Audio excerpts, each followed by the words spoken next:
Hello there, this is Tripti Mehra. In my YouTube channel series Author Talks, today I'm going to introduce to a very amazing author, Uma Yoganand, corporate world leader, and now she is interested in storytelling. And today I'm going to talk to Umaji about her book, Women of History. So let me first welcome Uma Yoganand. Hi, how are you? Hi, Tripti. Thank you for inviting me. And yeah, I've been a corporate leader for the last 15 years. But I don't know, you've added the world there and made it so look so different. I've been on the domestic scene basically. In Mumbai, I've been part of BPOs where I have, led teams as general manager and took care of course, teams, deliverables, expectations, both from the client end and from, the leadership end. And yeah, it was a lovely journey. I'd like to remember it that way. And yeah, post that, this author journey is is really more rewarding, I should say, because it's always been my passion to write. And I finally realized that dream now. And I hope, that journey, gives me not only satisfaction, but helps me also give back in a lot of different ways to my readers who could take away, who could take away important aspects of whatever the journey that they are undergoing.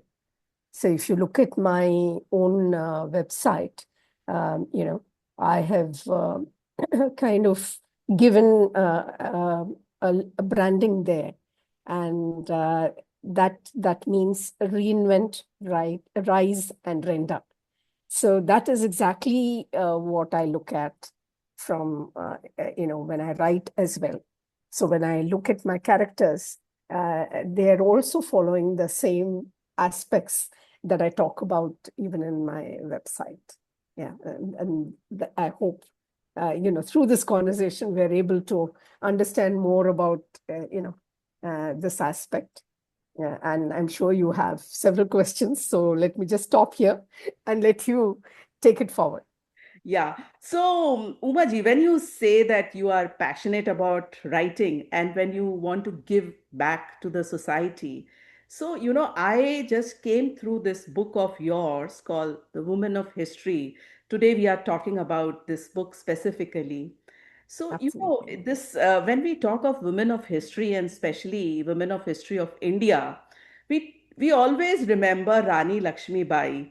And when I Yeah, was reading your book, I read about three women of history whom we have never heard, you know. right, And right. that's really intriguing and that's really amazing that you came up, with the history of these women. So my question to you would be that what inspired you to, delve into this subject of, talking about the history of three women whom we have never heard of. Right. There is a little bit of a story behind this. And the story goes back to the beginning of this year, or a little earlier, in fact, when we started, the Likiga India mission. Yeah.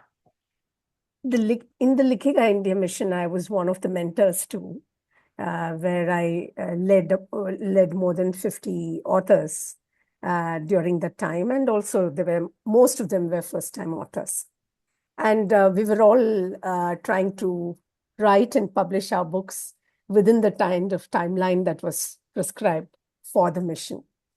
And when I thought I have to write something, I have to write a book to commemorate Likiga India mission, I knew that I had to make it very powerful. And, empowerment of women is something that is very dear to me, given my corporate journey, given my own understanding of, of my own experience, in fact. given all that, I knew I wanted to inspire women, inspire the youth amongst others, because I wanted everybody to actually identify with what I'm writing.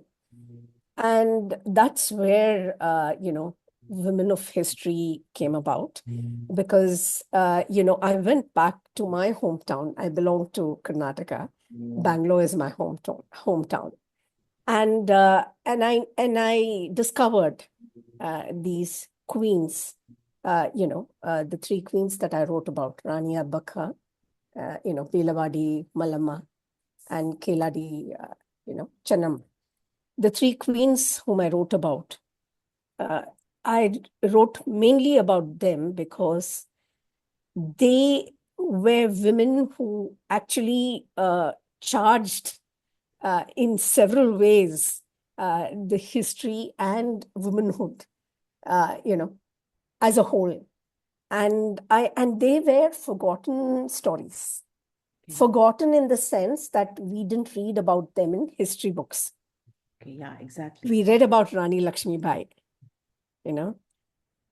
we read about the other famous Ranis that, in history books. There were a few short paragraphs about all of them. But we really didn't read about anything about Rani Abbakka or, Belawadi Mallamma or Keladi Chennamma. And they were talked about, yes, but locally in Karnataka as part of stories. People would talk about them. So it was mouth to mouth, kind of spread in stories, or spread through art form, dances, Right. lavani. All these forms were used to spread the message about these queens. So if you went to the particular locale where their kingdoms were, you would find people there who would know about them. But outside of those locales, nobody would know about these queens at all. And that is why I wanted to write about them and bring them out in the open, so that people all around will read and understand the kind of powerful women who were there, not now, but in 16th century. Amazing women they were. Yeah. That is really so cool and so Yeah. empowering.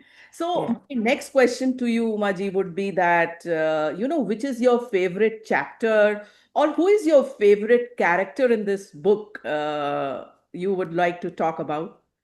I wouldn't say favorite chapter or character, but Yeah. I would like to look at the idea Okay. as a whole. Okay. Right. And the idea came about, I wanted to, since it was history, I wanted to make it, accessible, Uh-huh. more readable, because I was looking at even children wanting to read the book. Right. So in fact, I have prescribed it for 15 years and above. So I wanted children also to read them and to understand the history from that perspective. And the idea of introducing it as a story, fictionalized, of course, through a historian, Dr. Asha Rao, whom I've used here in the book, where she finds, three aspects, of Portuguese. She looks at three aspects of Portuguese scroll, right? Yeah. And then she looks at a ballad, Yeah.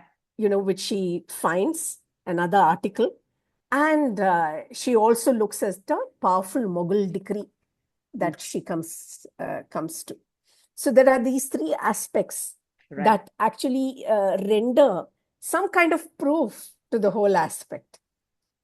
And that idea is what endears me to the whole aspect of this. And the commonality of the three queens, the commonality in the sense that they were not born queens. They became queens. And to become one, the kind of application or how they applied themselves in Right. that role, Yeah.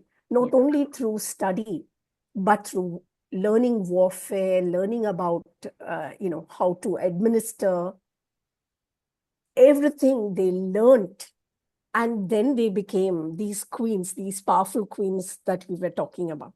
So that is the aspect that I love about this book, because it is very powerful. Because being born into a family and becoming a queen automatically is a different aspect. But to become queens, right? And then apply yourself to that role Right. is a completely different ballgame altogether. And Exactly. these women did it all on their own, So it is very empowering to understand it. Right. That's Yeah, that's, yeah, that's really powerful, what you are saying. And yeah. Umaji, I also noticed that this book which you have written is written in a very interesting way. There is a character called Dr.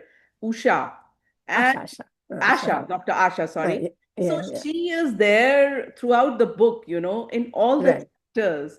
So Yeah. what is the point of writing the history in this way where you have a narrator? I thought that she is kind of narrating the book to us.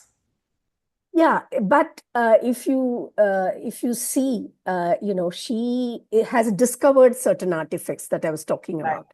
The right, three art, she herself is doing research in that area, great. and she happens to discover these three artifacts.